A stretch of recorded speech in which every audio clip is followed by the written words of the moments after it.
Hey, it's week 14, week 15, even, and you're in the fantasy playoffs.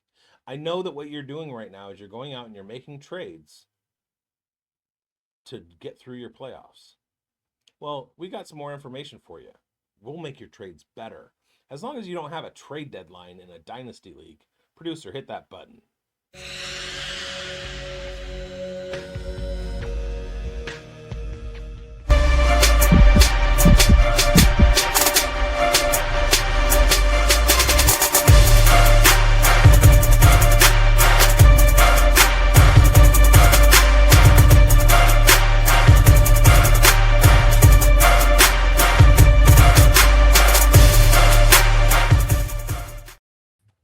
To the Dynasty Pulse, another episode right here on Fantasy Sports Advice Network, the Undroppables, and 101.5 Talking West Tennessee on terrestrial radio. I am bigz. Grindberg is with me. Chev's below. Coach Retzlaff in the corner. We are the biggest ball knowers in the industry. There's stiff competition out there, but we're stiffer. Let's get you bricked up for this episode. We got a ton of stuff to talk about. We're recording this watching like one of the all-time great uniform matchups in NFL history. It's the red helmet, black jersey Falcons against the orange sherbet, white helmet Buccaneers. It's 7-7 in the second quarter. This is a banger, and we're gonna throw a banger out to you guys. And how are we feeling, hosts? All of us are playoff bound. Of course. All We of us better have be. week I mean, 15 buys. oh, I mean, depending on what league you're talking about, I mean, I'm sure some Yep. of us are in some playoff implication leagues and some of us aren't, but I'm doing awesome. I'm doing really One of the good. greatest parts about Sleeper is that if you don't make the playoffs, you just go up to your managed leagues and archive that league, and then you don't have to worry about it anymore. Yeah, I did that with all the leagues I didn't make the playoffs in, Same. and it feels so much better just looking at all the teams where I did make What the you playoffs. need, yeah. I'll have Yeah. to do that, man. Thank you.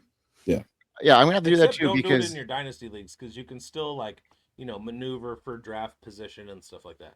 But just I'm getting redraft them. stuff and tournaments, charity leagues, stuff like that. Just get rid of them. You don't have to think about them anymore. No more setting lineups. It's a great idea because you know what? I have got 8 teams on bye this week, and Ooh, it's a hard congrats one. on That's a hard congrats one on to the like. intercourse, Mike. Yep, It's weave amazing. that in. Yeah, we've the eight teams on by, and they're getting muffled in with those teams that didn't make the playoffs. I think there's 2, but What yeah, was the it? Grindberg Was it Invitational is Rainbow one of Bowl? them. What's that? Was it Rainbow Bowl that you're top 10 in? What was that one?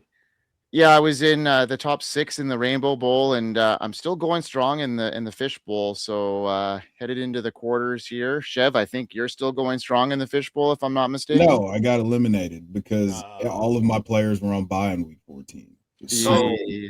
My big one this year, I'm top 4 in the Polly's playoff for Nice. Alzheimer's. Yeah. So Mason, my son, is in the Colts Derby, and he is first in his division, and he's a powerhouse. So looking forward to seeing him take that one down. Yeah. Coach, what do you got to brag about? Brag about your big wins here. Hey, best ball. Out of 411, I've advanced 76. It's an 18.5% advance rate. It's a solid advance rate. And I've got 76 teams, and the chop is real. Anybody who knows. Hopefully, I can have, put it this way, 3 rounds, finals, last 2 years, respectively, I've had 5 and 4 teams make it to the finals. If I could get 6, I'd be ecstatic. If I could get 10, I'd be over the moon. It just gives you an idea of where you start with 76 in best ball advancing, how much it chops down. So it's very humbling. It's very scary. It's very frightening. But at the same time, all these games are live. And it's kind of weird how my redraft, my dynasty teams that are live, I'm watching them and I'm watching my best ball teams just as active as I've been doing every other week. But now you're doing it for these 3 weeks. So it's insane. Speaking of best ball, Fast Draft Origins, I'm in 4th place in one of the leagues, 21 points out of the 5K spot. I'm set to win 1.75K right now. I have Jackson Dart, who has slumped a little bit because of his injury. He's coming back and he's going to be strong. Tetaroa McMillan and Oronde Gadsden Jr., who needs a bump to get me past. I just need to outscore the 3 guys in front of me by 21 points over the last 3 games. And I could be in the 5K position in that Origins League. Plus, there's another like $1,000 for me to win on Fast Draft that I'm in position to do. But the most important one is my 2014 league, where I drafted only players whose names started with T. And my goal was to at least win 1 game. I've won 4 weeks. I called my team the Quest for 23rd because I didn't want to be in last place. I'm sitting at 22nd.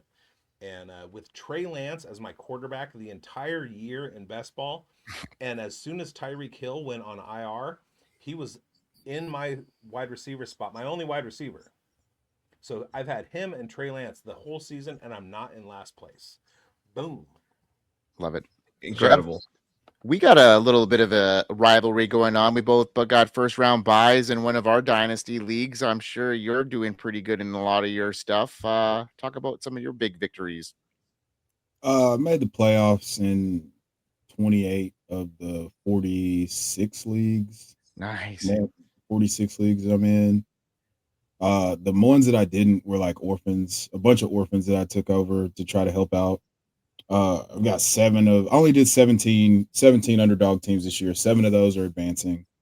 And let's see what else. There's a bunch of fast draft stuff. I'm set to make probably a couple grand off fast draft. So that's super cool. And more importantly, all of my preseason calls for my bring home the bacon players hit. I had to get a little delayed gratification with Jameson Williams, but we're here now, baby. We're here. And RIP to Tucker Kraft. He's in a better place now, but we'll be back in 2026. And for those of you who don't know about Fast Draft, if you're playing Underdog, if you're playing DraftKings, DFS, or FanDuel or whatever, download the Fast Draft app, and it's a great game. And there are easy margins to take advantage of, especially in their season-long rookies. If you're listening to us, some of the DFS stuff is really, really cool. I won $35 on 25 last week. So get fastdraft.app, or is it fastdraft.app, Retzlaff? Yes. Yeah, fastdraft.app, and or go to your Google Store, Apple Store, type in Fast Draft, one word, and download that. It's a super, super cool way to win and easy money. A lot of fun. Speaking of, I've got a rabbit too. I'm in top 10. So Emeka Egbuka, it'd be cool if he really lit it up because he's on that team. So we shall see. We shall see. All right, let's get into the meat and potatoes of our show. And it's taken us all but 8 minutes to talk about Shedeur Sanders. So let's get into it now because we got to get into it. And he's been one of the most polarizing rookie quarterbacks this season.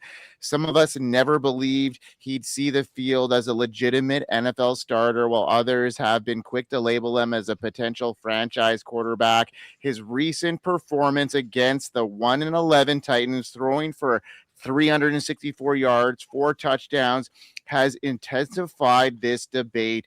Despite the Browns' shaky defense, special teams, miscues, and constantly rotating their offensive line, Sanders looked confident, mobile, and capable of generating fantasy relevant production. So for dynasty managers, it's a rare moment when a rookie quarterback draws both skepticism and intrigue simultaneously here, guys. And the key question is whether Sanders' surge is sustainable or simply a flash in a challenging environment. So Mr. Coach, we've all kind of been on the fence. Some of us a little bit higher than others. Some of us like downright skeptical of him. Are you looking to see this to be, like what's your take on this? Are you officially moving him into a relevant dynasty quarterback category? Are you looking for week-to-week consistency, elite efficiency metrics, or just proof that he can maintain this ceiling despite Cleveland's chaotic supporting cast? Well, part of how we have to look at this is how did we get here? The 3 teams that come to mind, Browns, Saints, Steelers, they were the 3 culprits of who passed on him. And if you watched how the draft played out, That was the 3-card Monty, the hot potato that got passed around every time one of those 3 teams passed on Shedeur Sanders. It helped him plummet. Now, were the issues with how he interviewed? Sure. Do I believe some of what happened where it's like, hey, we're going to test you on this? And he's like, what are you talking about? Maybe that was just a degree of not being prepped right. But everything he's done since, I think he's handled it very well. The answer lies in Bears, Bills, Steelers, Bengals. How Sanders performs will leave it up to 2026. So he's got a great opportunity. The Browns currently have the 4th overall pick based on Tankathon. That'll change. 27th pick from the Jaguars as it sits now. They have 3 fifth-round picks, 2 6s, 2 7s. Keep in mind, there is a good base to build upon. Harold Fannin Jr., Quinshaw Judkins. You need some more help at the wide receiver position. If the Browns can cross QB off with Shedeur Sanders, that helps to attack the rest of the roster with all that draft capital. Do you remember Jalen Hurts? Jalen Hurts, rookie season, comes in against the Packers, shined. It was a tight, narrow window. I remember just thinking, why are they not going to Jalen Hurts? Like, Wentz stunk it up, and he finally got his shot. There was a tough matchup against the Saints in that first week, and Hurts thrived. Huge game, and I think the semifinals for fantasy went off against the Cardinals. Okay, the window is narrow for Shedeur Sanders, but the reward is wide. So he's ranked as a QB3 in Dynasty right now. I can see Shedeur sneaking into the QB2 range. His performance, the Titans, the Raiders, it shows that you can beat baseline defenses. And now people will nitpick or look at that as a knock on him. No, he's actually done requisite things on the path. So the next challenge up is to play a better defense against a better team. Put it this way. We've gone from irrelevant, sunk value to we're cooking with a back-end quarterback 2 in our Superflex leagues and 2 QB leagues. So this is a seismic shift from where he fell. And coolly enough, I had him in a 2-quarterback league, and he got me 40-plus points. And there were some completion points in there too. But he was QB2 nonetheless. So the fact that you can go out there and do that shows to me that he has what it takes. It's just a matter of curating, putting in the work, and hopefully that alignment, that linear path for Shedeur Sanders can be with the Browns. I really want it to work out with the Browns. And have they been kind of the worst thing for him in some ways with Stefanski? Absolutely. But how would you restart the clock going into next year, being on a different team, or another quarterback comes in? To me, that just makes it so much more messy and punts the football down another year for the Browns on their trajectory to be a winning team. So I love this for Sanders. Give me Sanders finishing strong here and putting his name and taking away the controversy for next year's quarterback for the Browns. Mike, what do you think? Well, allow me to retort. Uh-oh. Right. We're already rolling. Okay. Okay, hold on. Before you retort, can I just comment on what Coach is saying? Because I know you're gonna be going on a lengthy rant here, and then Chev will go on his, and it'll be great. But as a couple of guys that are kind of in between the two of you, and we'll let you guys go at it, because I've been on the fence, and I saw some things this week that really impressed me on him. And one of my biggest, skepticism about him was the being able to play up to the stage with everything around him, playing up to the Dion in the background, everything going on around him, all that distraction he played. And they're playing against the Titans. Don't get me wrong. That was a soft matchup for him, but to be able to put up that kind of numbers says that he could do it against maybe a middle of the pack team. So bigz, let you have it. So I understand, like, he starting in 2023 was so hyped by ESPN that he had to have some kind of poise, right? And his offensive coordinator at Colorado was a previous head coach in the NFL and offensive coordinator in the NFL. So he has poise. We knew that, right? And I understand that what he did was he had a huge spike game in fantasy football. This is reminds me a lot of Justin Fields. You have a quarterback who has good games in fantasy, but on the NFL side of it, he's not very good, right? Even with this game. Now, you talked about the Tennessee Titans, and I don't mean this as any slander towards Chev, who's a Titans fan, but the Tennessee Titans have been really, really bad on defense. So you can cut, like, Chev could have gone out there and been behind center and had a good game against this Tennessee Titans defense. When you start to kind of peel away the layers and you look at the things that are actually going on in the games that Shedeur Sanders is playing, you start to see some really alarming things in the analysis.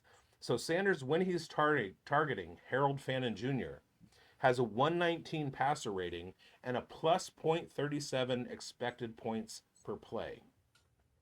When he's targeting anybody else on the field, he has a 78.5 passer rating and a minus 0.9 EPA per play. Dylan Gabriel, EPA per play, was much better than Shedeur Sanders. In fact, the only two quarterbacks who were worse in EPA per play in the entire NFL were J.J. McCarthy and Cooper Rush. Shedeur Sanders is sitting right at a minus 0.25 EPA per play. As far as completion percentage above expected, he is minus 14%. He's not completing passes except to Harold Fannin, and he doesn't move the ball for the Cleveland Browns. He's not a good quarterback. The underlying analysis shows that, in spite of the fact that he torched a terrible defense 2 weeks in a row with the Raiders and the Titans. Don't expect anything moving forward from Shedeur Sanders. Justin Fields is being exposed. He got a shot. He couldn't do it. The same thing is going to happen with Shedeur Sanders. We saw what happened when he came into the game. Everybody said, oh, well, he hasn't had first-team snaps. He had first-team snaps. Went against a terrible defense. The last 4 weeks of this season, we're going to see non-terrible defenses against Shedeur Sanders, and he's not going to live up to it. And it's sad for me that people want to get on that bandwagon, because he's shown himself to not be good every step of the way, including draft position, analytics, everything. He just hasn't, except for one game. And I said on the fantasy forecast, if you go back and you watch our weekend recap from week 14, and I showed you what Cam Ward has done throughout this season.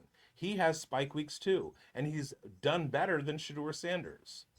He's the 101. You would expect that from him, and he's delivering. So if it came down to a coach question, okay, Cam Ward or Shedeur Sanders, I'm taking Cam Ward every time. Interesting. All right, Chev, you're up to bat. Watch the games, guys. I'm not going to retort with anything ridiculous about whether or not I was right or not. Watch the games. Just watch the games. That's all I got for you. I have no interest in debating or anything. Just watch the games.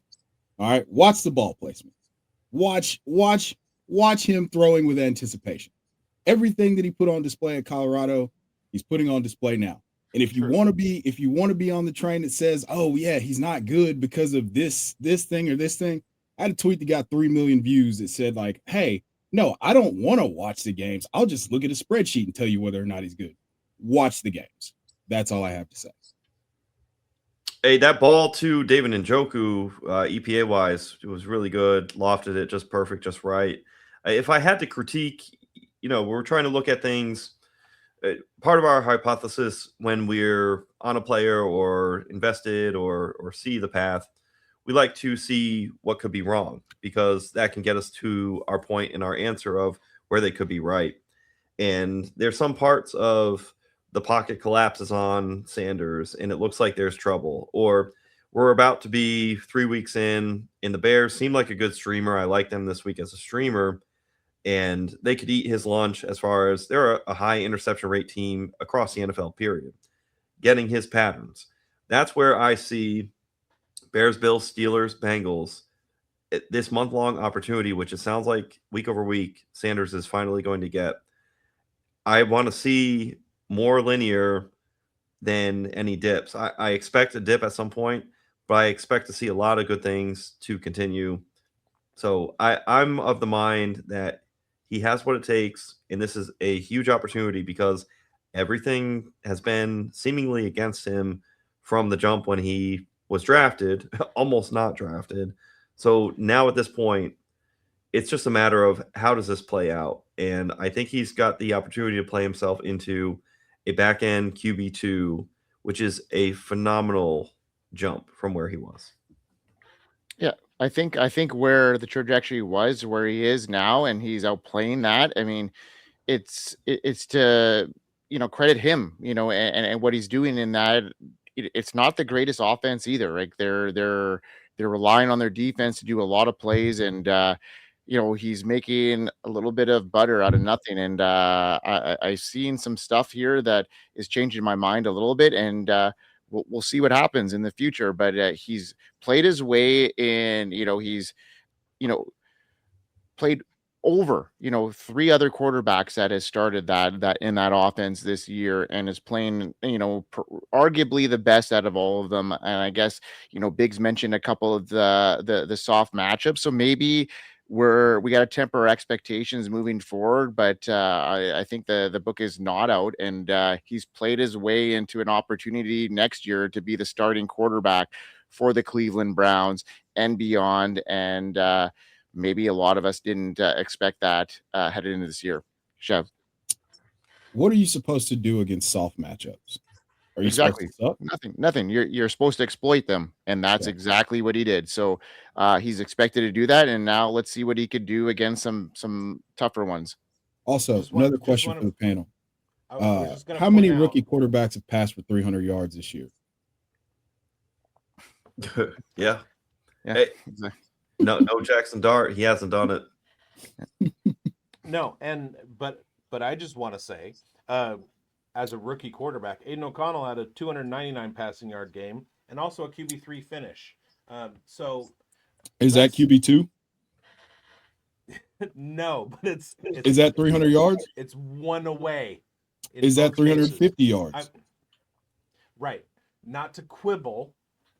I'm saying we have to temper our expectations. Okay, there is far more. Nobody's expectations are out of control except you saying he's Justin Fields, dude. Yeah, we got him as like a QB2 right now. Yeah, like right. I'm saying that's a little bit much. You think that's a little bit much for him to be a QB? You're looking to be right. Like you want him to suck. That's fine. Well, hold on. You think bigz? I'm completely ambivalent as to how he. That's not true, and it's okay. Is. Hold on. bigz, are you saying it's a far fetch for Sanders to be a QB2? I'm not saying it's far fetched. I'm just saying he's not. He hasn't been as good as Dylan Gabriel, and that's the QB2 on that team. He hasn't been that good. No, but I'm talking about actually incorrect. Okay, can he catch up to guys like Cam Ward? He's never going to be as good as Cam Ward. JJ McCarthy. He's never going to be as good as JJ McCarthy. He's already better than JJ McCarthy. But point me to the evidence. Okay. Let's do a thought exercise here, guys. Correct. Let's do a thought exercise here, guys. If you were in a situation where you could say, hey, I would like to give a starting quarterback 4 offensive linemen that we went and signed out of free agency, a second contract left tackle, a proven vet at center, a right guard that was one of the top 5 highest rated right guards in the NFL, then I'll give them a first round pick at wide receiver. I'll give them the second highest paid wide receiver in the NFL. I'll give them the top 5 highest paid tight end in the NFL. It could be a boat. It could be a boat. Now, we're going to juxtapose that with great word. I'm going to give them Jerry Jeudy, Dropsies Judy. I'm going to give them Harold Fannin Jr., who he's only good throwing to, apparently. And I'm going to give him concussion Cedric Tillman and Isaiah Bond. And a sometimes run game. Okay. Which scenario do you think would be more beneficial for a young quarterback? On paper, the Minnesota Vikings. What has played out this season? Minnesota was at the top of the number of dropped passes this season, and their And offensive JJ line has played McCarthy's at the top of the absolutely league in terrible. inaccurate pass rate. Inaccurate pass rate and drop passes are different. It's Yeah. not an accurate pass if it is an accurate pass if they drop it. Well, both can be true, though. Both can be true. The It's line true. has been I'm not absolutely making stuff horrible up. and not as advertised. Their offensive line has been absolute trash, and his wide receivers have been dropping accurate balls. Yes, and he's On still paper, at the you top are of the league absolutely in terms of inaccurate pass rate. Kevin That's O'Connell, that's not conjecture. That's fact. Both are true. O'Connell building that line, the weapons that he has. On paper, you would think that J.J. McCarthy had a more advantageous situation. Yes. Yeah, that hasn't played out. So, the way that you presented the Vikings are a more advantageous the offensive situation. line hasn't played the way that you The said. Vikings are a less that you advantageous put together, situation. and the wide the receivers Cleveland and Browns. tight ends have failed him.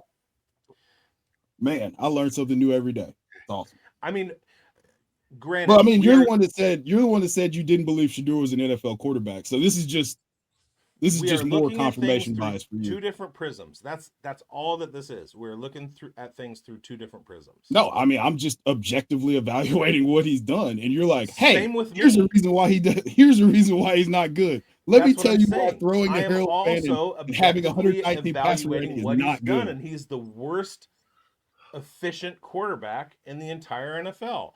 Now, I granted you that his big spike week was a small sample size against a bad team. I will also wear that he has a small sample size as far as his EPA, period. Like, I get it. We're talking about very small sample sizes. But what I'm saying is that over time, with larger samples, the analytics are going to override a singular week. The same way they've done with Aiden O'Connell, the same way that they've done with Cam Ward, the same way they did with Justin Fields and Sam what's-his-name and Darnold for his first 4 years and Baker Mayfield. It's like, this is not something that's foreign to everybody. Seeing somebody have a good game. We see it with wide receivers all the time. They do absolutely nothing, but there's 2 games, they have 2 touchdowns, and all of a sudden everybody's running to the waiver wire. So Shedeur Emeka Sanders is Egbuka, not different. is that what you're referring to right now? What's that? Are you referring to Emeka Egbuka right now? Is that what you're talking about? No. Oh, okay. No. Okay. Well, hey, for projecting forward, you have to think about, if you're going to say that you're going to project forward that JJ McCarthy is going to thrive, he's going to get better. I think you have to at least give, based on past performance, when you compare JJ McCarthy, how he's done, and how Shedeur Sanders has done in his limited time. Shedeur Sanders has played much better. So I think you have to at least afford the optimism that Shedeur Sanders is just as much in that realm of going forward will perform well as you would say for JJ McCarthy. The spreadsheet said he's not. We don't have to watch the games. We can just look at the spreadsheet. I watched the games. I watched him play against the Raiders. He had one good pass down the field against the Raiders, and then he sent the ball to Dylan Sampson, who absolutely torched the defense. That was Sanders' game. And JJ McCarthy can't manage to get the ball to Justin Jefferson. He got a win. He got a win. Hey, but then what happened in the next game against the Titans? It improved. He had a big game. He did improve. Those are things that can happen. I'm not debating that whatsoever. Hey, point to one positive thing you've seen from JJ McCarthy this year. This is an open discussion question. Don't worry, I'll wait. I'll let somebody else answer first. Hey, there is one play that I've seen. Okay, one point that bigz made, where if I'm going to look at how it could get better from what it is for JJ McCarthy, there have been a couple plays that I've seen that could tilt a game in favor, where he threw a ball. There's a laser throw about 30 yards downfield, indoors at home. Jordan Addison, stone hands, drops it.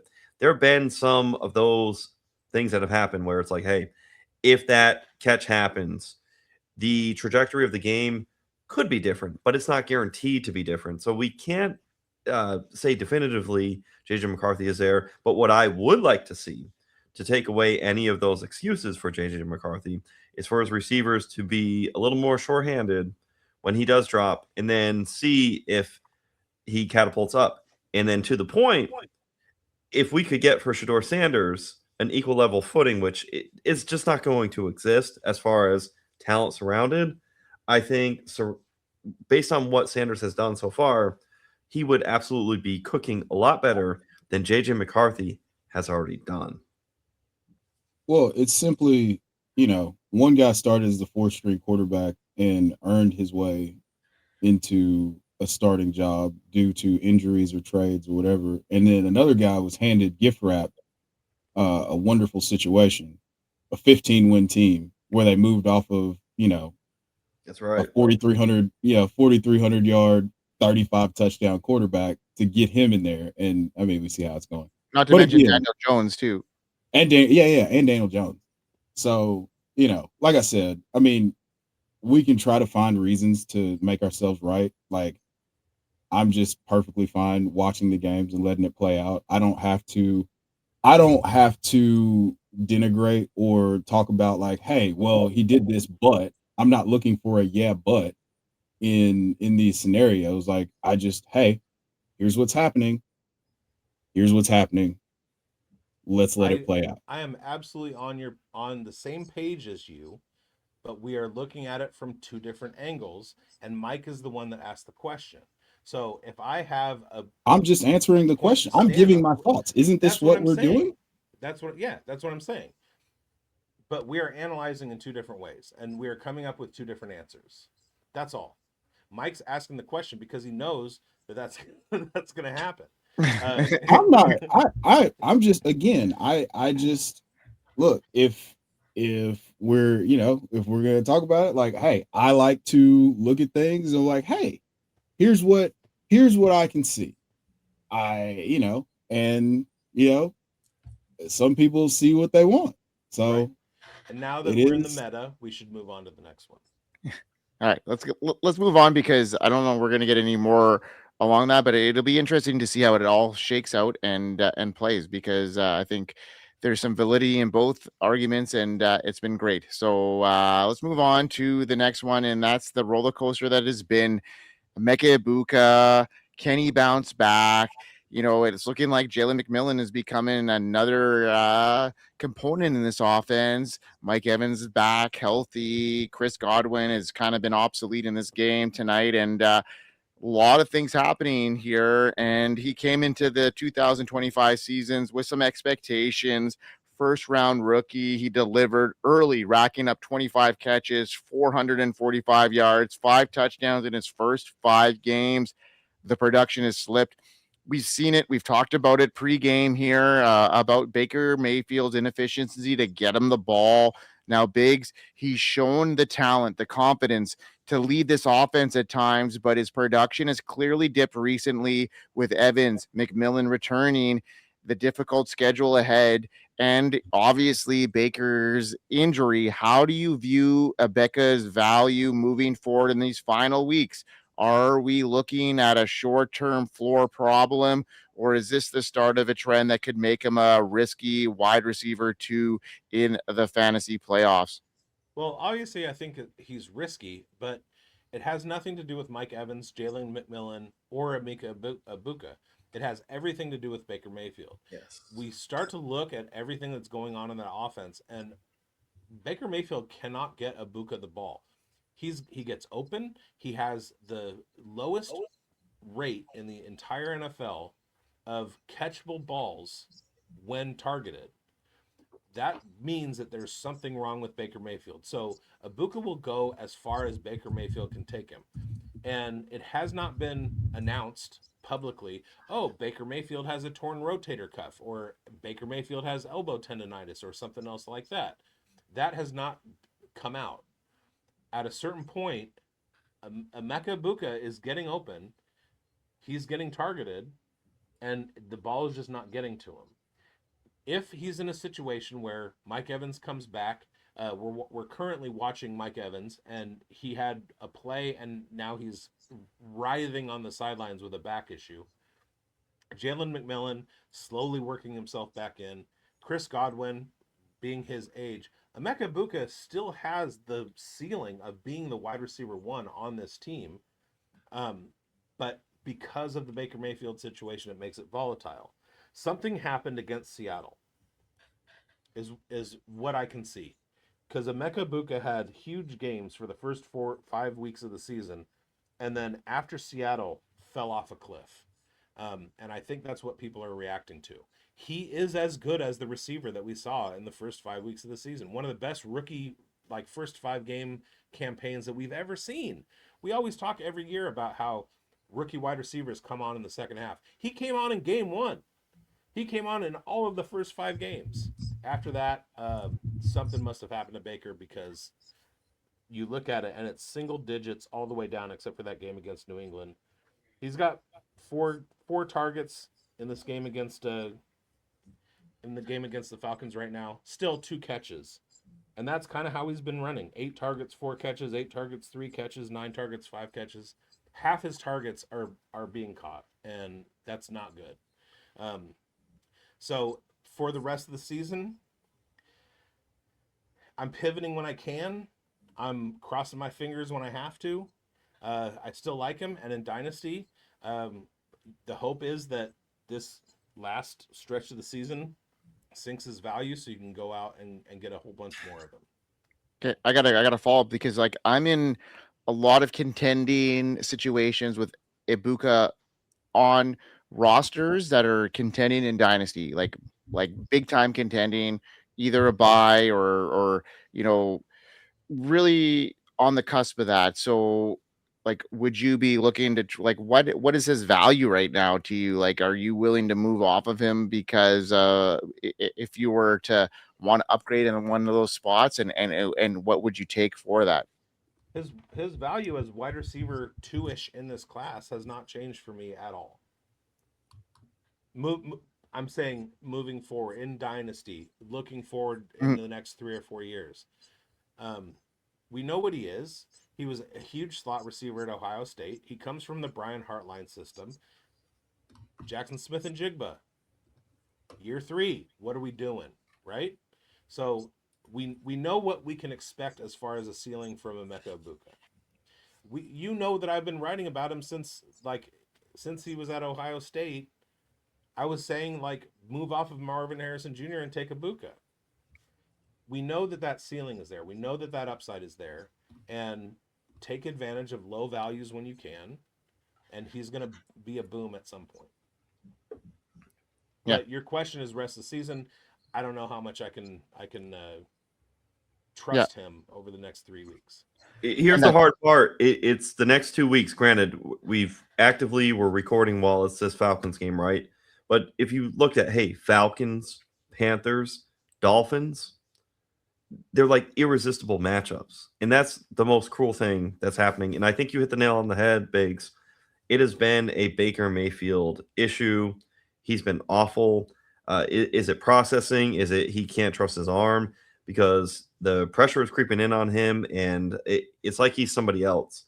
So I just kind of wonder, and I don't think Baker Mayfield has regressed so much to where he's that bad. I think it's more to what your point is, where he's really been dealing with this injury, and there's more to it. We heard, based on Reddit posts regarding the Ravens, that players get surgeries all the time, right?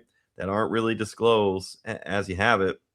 And I think there's been something, to your point, that's been going on with Baker Mayfield, which is unfortunate because it really tanks the value of what's going on, because the Buccaneers, just even into tonight, do not look like their team. This should be like a run back 51 over under that's just flipping back and forth, and it's not quite there. So there is something definitely off. Yep, agreed. All right, let's move on to the next question, and then this one is for Chev. Chev, man, talking about this RB1 showdown of this rookie class, and now we've got a surging RJ Harvey. The running back class has delivered plenty intrigue this season, but a heated debate has emerged. Who truly deserves the title of the RB1 of this class?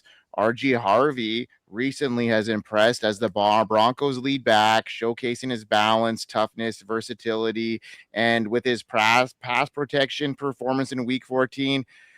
all signs pointing up. You were really high on RJ Harvey, one of the first people that, brought him to our light here. And, Henderson's been consistent. He's had a streak of 60 plus rushing yards, multiple touchdowns in his past 4 games, proven he's been a reliable contributor. But, his role in his backfield is kind of murky. Ramondre had a great game last week before the bye, so things are evolving there.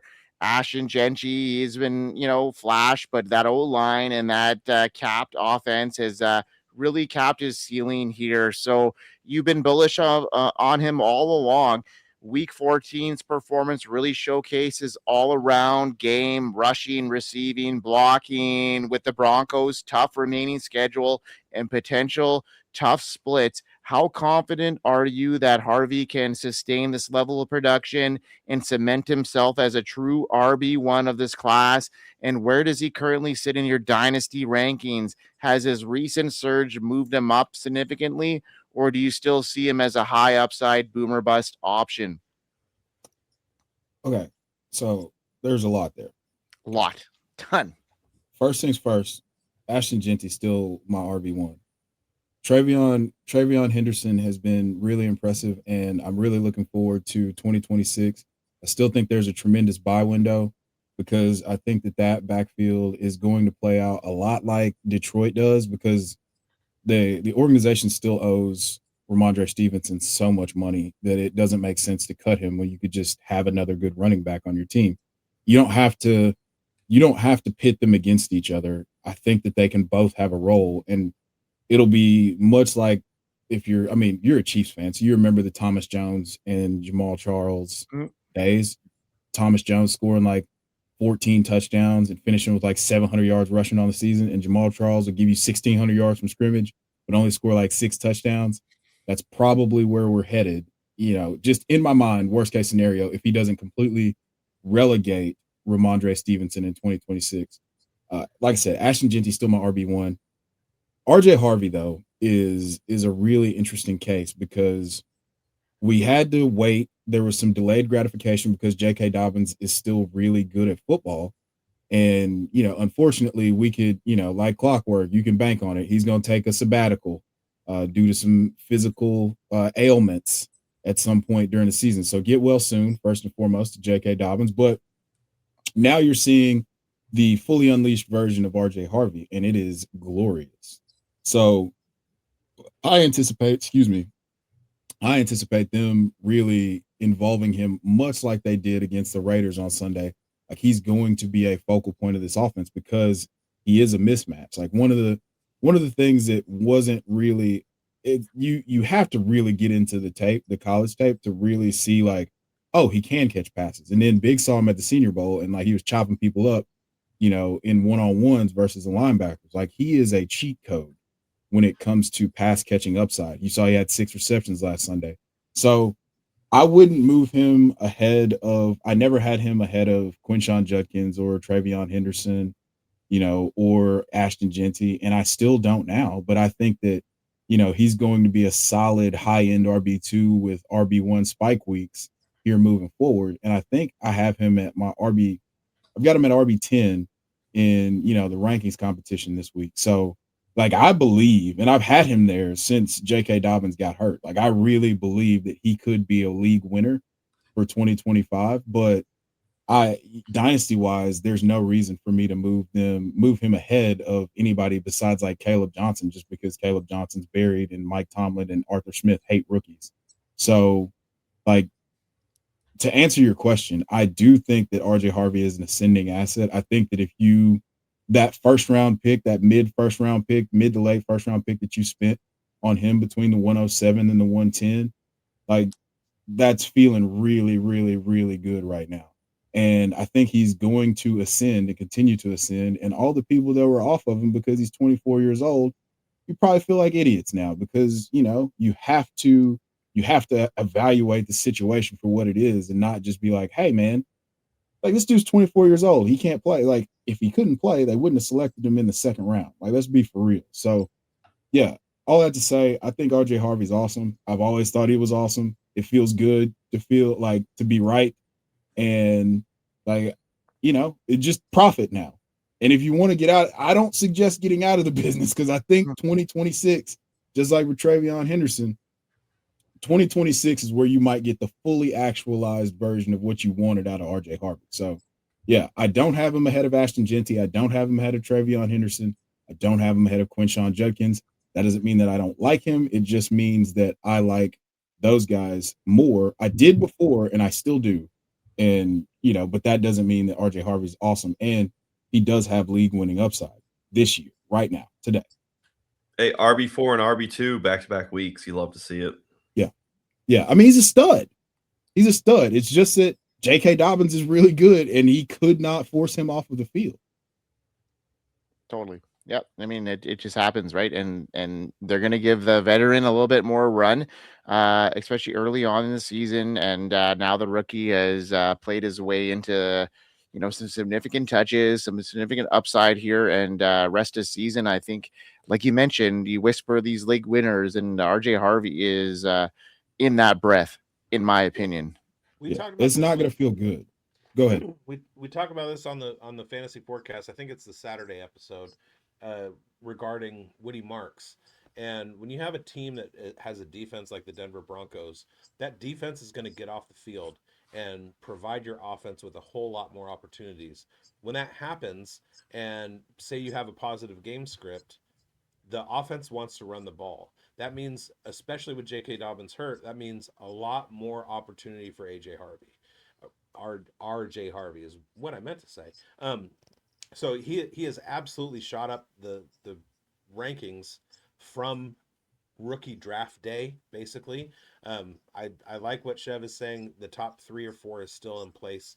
I think over time from 2026 on, I think the only guy he hasn't skipped up ahead of is Cam Skattebo. I still like his upside. But as far as Caleb Johnson, Kyle Monungai, DJ Giddens, Taj Brooks, there's a ton of rookie running backs out there that haven't been given an opportunity. Bashal Tutin has. I like RJ Harvey more than any of them. He's probably my RB 5 or 6 out of this class. I can't think of many that I would put ahead of him. Well, Woody Marks wasn't in that range headed in here now. Is Woody in the same breath as RJ Harvey right now, Chev, to you?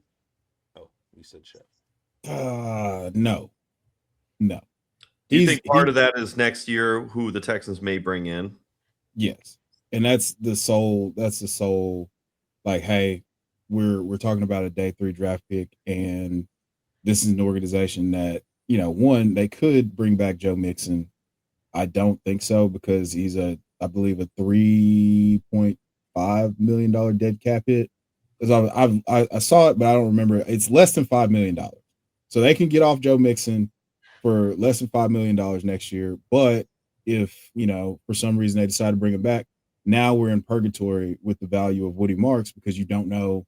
It's like, oh, is he just going to be the pass catching guy? Like, are they going to turn him into Dare Ogunbowale? Like, what does that mean for him? So I wouldn't move Woody Marks, but Woody Marks does have some incredible fantasy matchups for the playoffs. So, like, if you want to get out of that business, you can do it. And it's way, way, way, way, way, way more profitable than it would have been at any other point during the season. Yeah, both these guys are steaming up big time here. All right, there, Coach. You got a question for me, my man? Yeah, man. I was wondering. I've been really just thinking about Michael Wilson these last few days. It's like all I can think about. And I just want to ask you this question. It's all I can think about. It's all I can think about. Wow. Michael Wilson, quietly one of the most impressive receivers on the season. You got Marvin Harrison Jr. out, right? Wide receiver 1 and exploded. 148 yards and 2 touchdowns per game. Strong target share, chain moving reliability, not to be confused with chains on snow tires, just like chain moving ability. The big question, though, is what happens when Marvin Harrison Jr. returns. Even then, Wilson should keep a very meaningful role. What it may be with Brissett or whoever is back at quarterback next year, it's not going to be Kyler Murray. Essentially, it's hard to ignore what's happened. So tell us, what are we doing for Michael Wilson? Is it the asking price? Is it a first round caliber player?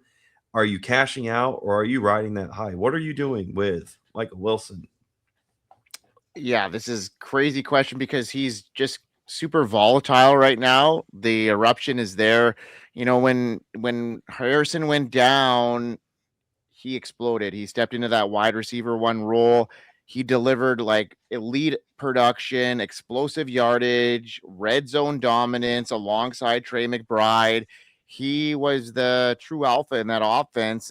Great hands, good route running polish. And the question is really, like you mentioned, is sustainability. Harrison Jr. will return, and the Cardinals could overhaul their coaching staff, and the quarterback situation is far from settled, even with those variables. Wilson has shown me enough talent to secure a meaningful role moving forward as a low end wide receiver to, and maybe with some upside there with the right quarterback. And for dynasty GMs, the challenge is deciphering whether the current breakout is the start of something long term or temporary, but I think it's more long term than what meets the eye, in my opinion. You know, with Wilson, with Harrison out, he's averaged, like you mentioned, 148 yards, 2 touchdowns. He's 37% first read rate. And when, you know, Harrison came back for that brief stint, he still had some target upside here. He's shown enough to me on tape and on the stat sheet to prove that his breakout just isn't a fluke. He's winning the route craft. And if you were to ask to me if he's a legitimate dynasty buy, if I'm a contender, absolutely. And if I'm comfortable giving up a second round pick in most dynasty formats, I think that is a proper asking price, you know, in a contending. And I know that if Harrison is not going to play again in these fantasy playoffs, I think he could go for a first round pick at this stage because of, you know, what he could deliver next year and the year after. He's still young. He's got that ex receiver pedigree. And if you're chasing a title this year, I think a first is not outside of the realm here. If you can solidify like a flex spot or whatever with a Michael Wilson, who's giving you wide receiver one value right now. Chev? I love Michael Wilson. I absolutely love Michael Wilson. So the absence of evidence is not the evidence of absence. This is the first time that he's had a pure drop back passer that can operate the Drew Petzing offense the way that it's supposed to be operated. And he's the first read in these, you know, in these progressions. And you're seeing him blossom into a wide receiver one right before your eyes. We had this same type of growth arc with a guy, not similar in any way, shape, or form, but it took a while and people were ready to hop off the train with Devontae Adams. And he had to wait his turn. Like, he was disappointing for a couple years, not disappointing for a couple years, because his rookie year, he was awesome whenever they threw him the ball. Like, yeah, I never forget against the Patriots, his rookie year, he torched whoever their third corner was. And I was like, whoa, what is that? And his second year, he was trash because he was dealing with an ankle injury and drops and all that stuff. And then his third year, you started to see the light come on.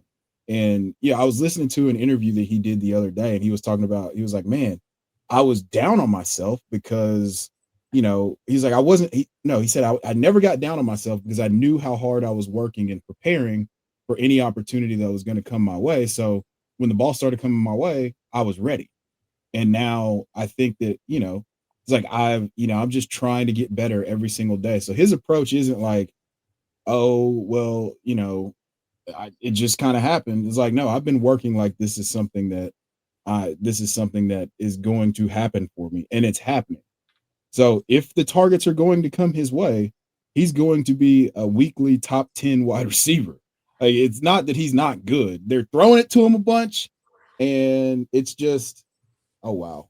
God, it's painful. I know. I'm so sorry. But yeah, I mean, we saw the same thing at the same time, and it was a visceral reaction. So, but all that to say, I think Michael Wilson's awesome. I think your point about sending a second as a contender to get him, the price of the brick could be going up faster and faster. Like, you've got one more top 10 finish before somebody's asking for a late first.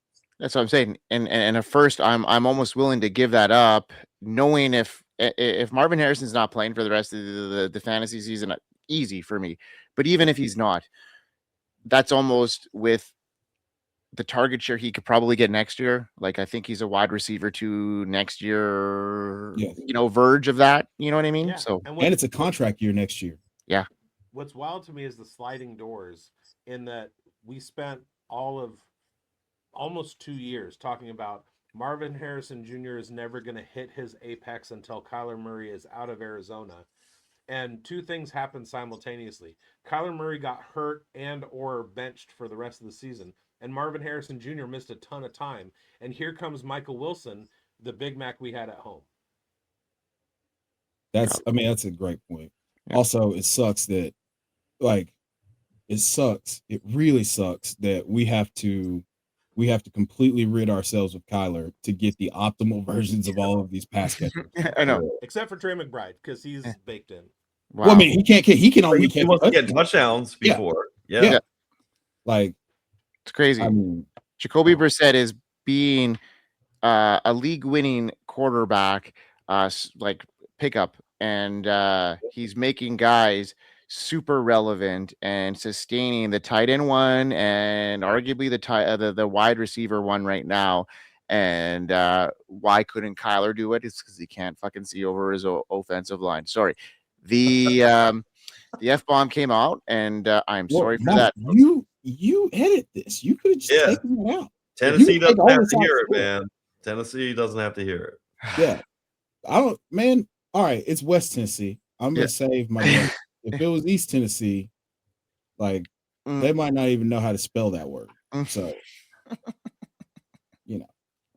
do with that information what you will. I love you guys. Fuck. All right. So, I'm gonna have to cut out a couple minutes here. So let's end on that. I love you boys more than you guys know. I know that sometimes our opinions can be heated, and from what we see, from what we gather, we're all in this space because we love each other. We're all in this space because we're here for the bigger picture. So, all differences aside, love you all. There are no differences.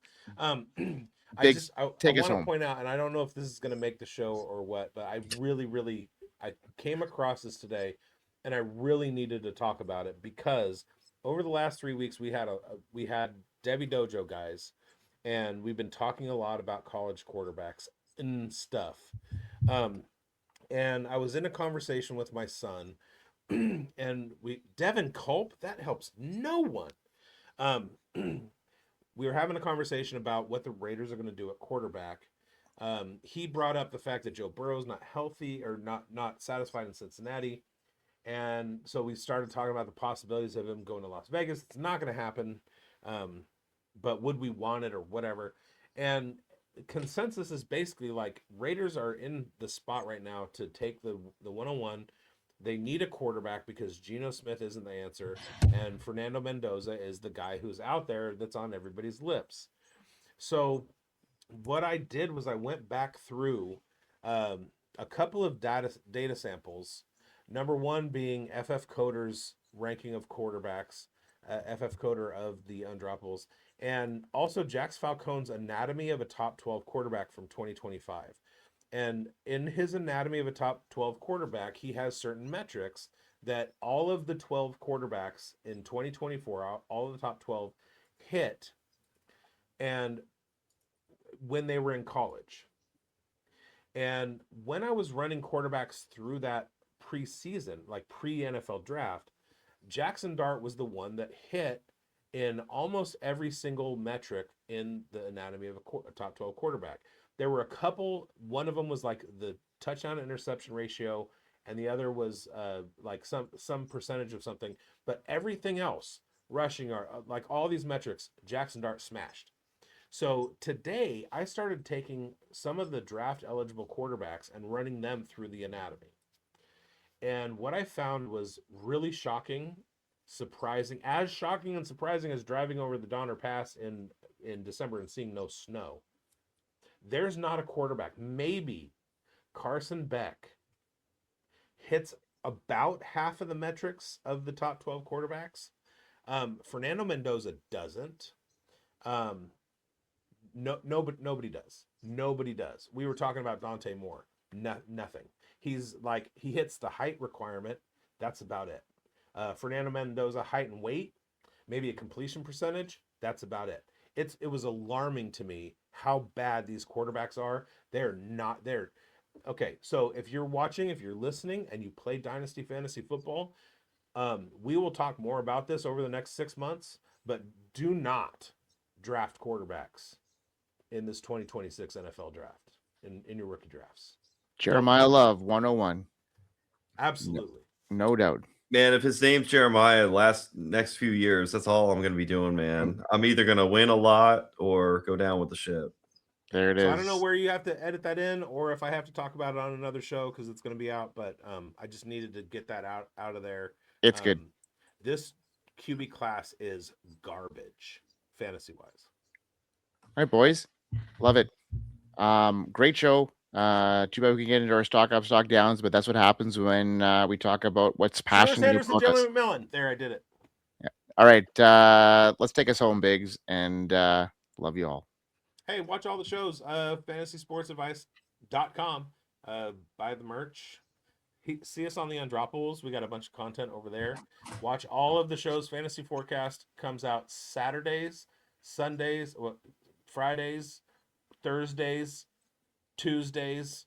Watch From the Forum. Watch Spilled Coffee. Breakfast with bigz, 8:30 a.m. Sunday mornings.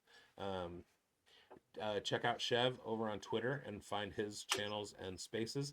Check out Retzlaff and what he's doing over at Player Profiler _ news. Is that the thing? And all of it, yeah. All of it. You win.